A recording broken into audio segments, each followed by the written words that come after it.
Carl went down to Miami and had a source there who had these checks that had been deposited in the bank account of one of the burglars. One was a $25,000 check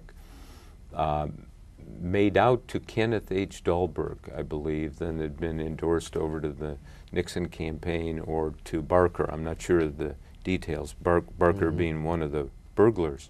And the question was, who was Kenneth H. Dahlberg? And Carl called me back. This is the night, I believe, that McGovern drops Eagleton from the ticket. So that was the big story. Yeah. And through the help of the library at the Post, who's Kenneth H. Dahlberg? And started looking in phone books and clips, and there was no clip, but there was a picture of Dahlberg with Hubert Humphrey, the Minnesota senator. So we checked the Minnesota phone directories, and there was a Kenneth H. Dahlberg, and I called him, and he said, I gave that check to Nixon's chief fundraiser, Maurice Stans, on a golf course. And it had wound up in a burglar's bank account. So we did the story. It was on the front page, modest headline, but it did provide that linkage.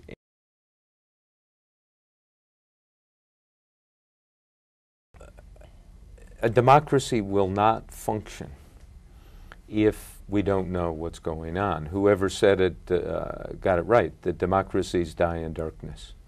And if we have darkness, there are too many smart, caring people in this country who won't permit that. And what the push in our business is against what I think is the ultimate peril, and that is secret government.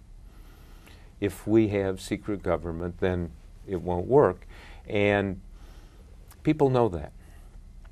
And you know, why do we now in this situation have polls that show that, you know, a vast majority of people don't like the Iraq War? It's because the media in radio, television, magazines, books, what have you, has been telling people what's going on. There is still darkness about what goes on in the Iraq War, but I tell you, there is a lot less darkness because of the efforts to find out and the really courageous efforts of people inside the government to become confidential sources and provide information and accounts that are truthful, that bring light to what's going on. And there's a public response to that is measurable.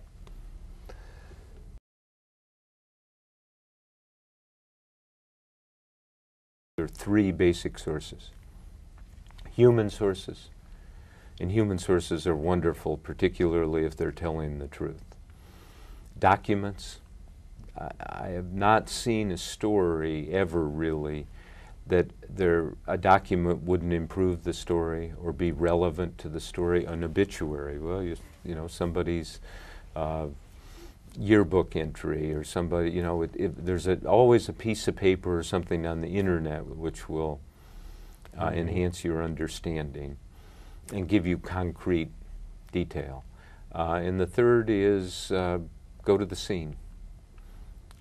Personal observation. And so all of those things you are doing, and so you want to, in terms of process, people are the most important things, then documents, and then go to the scene if you can. I'm writing about the Situation Room in the White House, and so I've been in the Situation Room, so I know how small it is and how confining and dark, and you know, it's a bunker.